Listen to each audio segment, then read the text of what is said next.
What's going on, guys? Thank you so much for tuning into the channel. As you can see, this is our Game Week 16 review and Game Week 17 preview for Supercoach EPL. Game Week 16, we scored 143, mainly thanks to Bruno captaincy on the final game of the round. We did score 143. We dropped 41 places to 380, but hopefully we can recoup some places going forward. That would be nice. As soon as this loads, which I'm sure it won't quickly. There we go. That's nice. Perfect. You can see the team. It's set up. I've already made a trade. Dan Burn has a broken rib. He tried to play on. I mean, kudos to him. But yeah, that's absolutely horrible for his, I guess, job security prospects going forward. We've just done Burn to Diaz. We're not mucking around. I like the team. The fixtures look fantastic. I think Arsenal against a depleted Everton is the go this week. Additionally, we are in with a 3-4-3.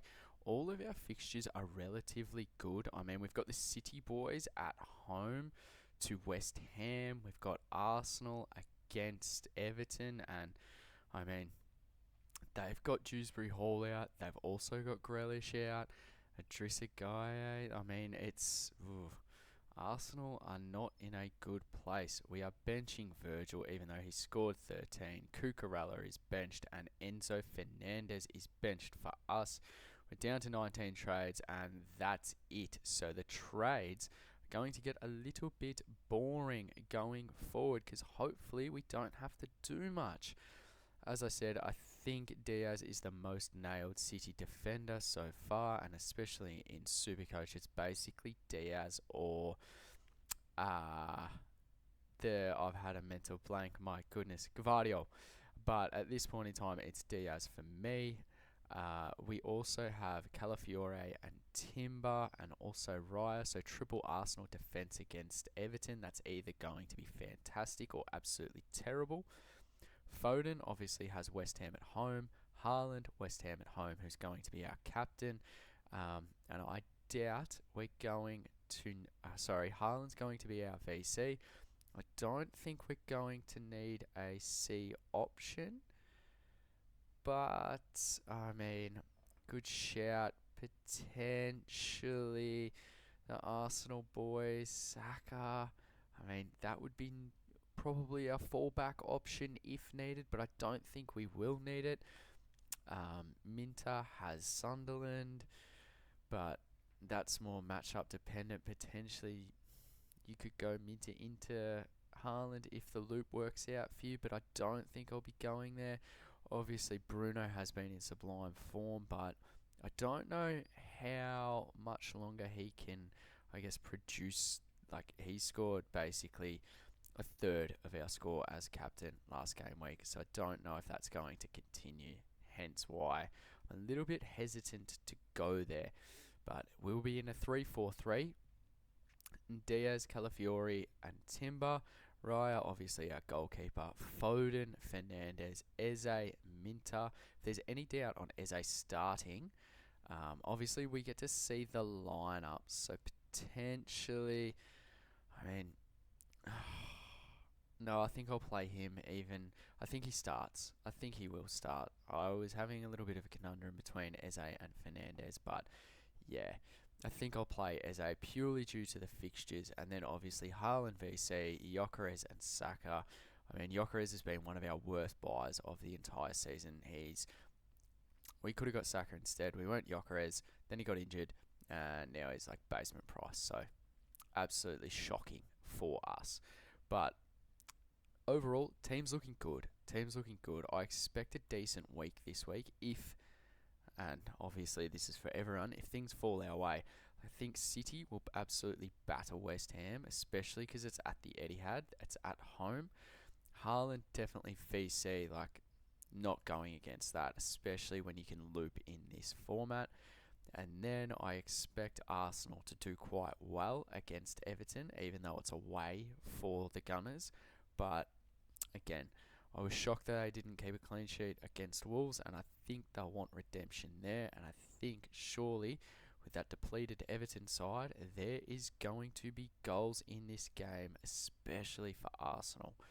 Again, Minter has a fantastic fixture. It's at home to Sunderland, and his base stats are just always fantastic.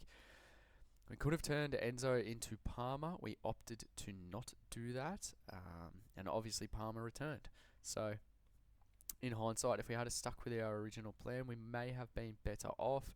But obviously, hindsight is a wonderful thing, and I don't think I'd be making any other trades at all, basically. Chelsea have a very good set of fixtures coming up post the new year, and I think Liverpool are starting to find some form. I mean, I think they'll beat Spurs. I think it'll be both teams will score, so I'm not playing Virgil in that. This is just purely fixture dependent for me. Again, and I've said this before, I think the better flexibility you have in your team from the better teams, so to speak, like your Arsenal, your City, your Chelsea, you should be able to do quite well. If you can loop, always loop. Huge advocate of that, as you guys would know, but not much has changed. Only the one transfer. Burn going to be out for a significant period of time, and he has gone to Diaz, who I think, if you can afford it, is a fantastic buy. I didn't really look elsewhere, purely because it seems like City are back in motion, so to speak. They're looking good. I guess, Foden, Haaland's back in form. Defensively, they've been relatively good, and Diaz has a negative break even this week, so definitely jumping on there before I get priced out. And ultimately, Burn isn't going to lose money because he's not going to play, but I think I'd rather make the move now until it is too late. But overall, we are 380th, which, I mean, sounds pretty good, but overall, we were doing a lot better 2 weeks ago. I think we were 180th or something, so we've dropped 200 spots in 2 weeks, and we would have dropped more if it wasn't for that Bruno captaincy against Bournemouth on the last game of the game week. And I say this every week, but captaincy is so important in this. Like, if you've got the option to loop, absolutely do it. Like, I mean, basically, it's a free hit on Haaland against West Ham, and they're at home.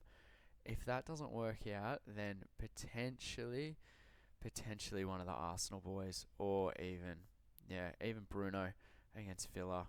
But I'm more leaning to probably a Saka, even one of the fullbacks against Everton. But I don't think I'll need to have a contingency plan. I think Foden and Haaland will do quite well. They do have the midweek game this game week. I can't remember who it's against. I think it's either tomorrow morning or Friday morning Australian time. So I doubt they'll play many minutes there, just probably to fresh the legs, or they might not even get on the pitch at all, which would be ideal, and then we just all steam into a Haaland VC. Or if you can't loop, I'd probably just out and out captain him, honestly. It seems to be back in form. Minutes are good, obviously on penalties. Don't think there's a better captaincy option this week. And I know West Ham have been better lately, but again, this is City at home, who are probably going to have maybe 7 to 10 rotations midweek. So they'll all be fresh. I expect a few to come off the bench, but very happy in Diaz, Foden and Haaland to have that trio for West Ham at home. So hopefully we can get somewhere near our projected, and the captaincy will shoot us up the rankings again, because at this point in time of the season, it's basically just hold. If it's starting to, I guess, accumulate the red arrows, a little bit of damage control, so to speak, but I think we're doing pretty well overall. I mean, we'd be in a far worse position if Bruno didn't haul, and there was every chance that he didn't, because Bournemouth are not an easy matchup, but to get away with 143 when we were looking at a sub-ton, I mean, take that every day of the week, and still drop 41 places to 380th. So if we can keep pushing forward and just claw that back, maybe 50 spots a week if it's a green arrow, then hopefully post New Year's, then we could potentially be maybe top 150th, top 200. That's probably the goal. So just chunking our goals up into separate little ones, but play it week by week. And yeah, I don't think there's a better formation to play for my team currently. Diaz, again, great buy. Cucurella benched. Obviously, Virgil benched. Hopefully, my Spurs can beat them, but I doubt that'll come to fruition. And obviously, Fernandez benched because I don't think he'll be on penalties now, and I think his base points will drop now that Palmer's back. But overall, fixtures look to be decent. I mean, it's only 3 games, and that'll be our total score. It'll be West Ham and City, 3 from there.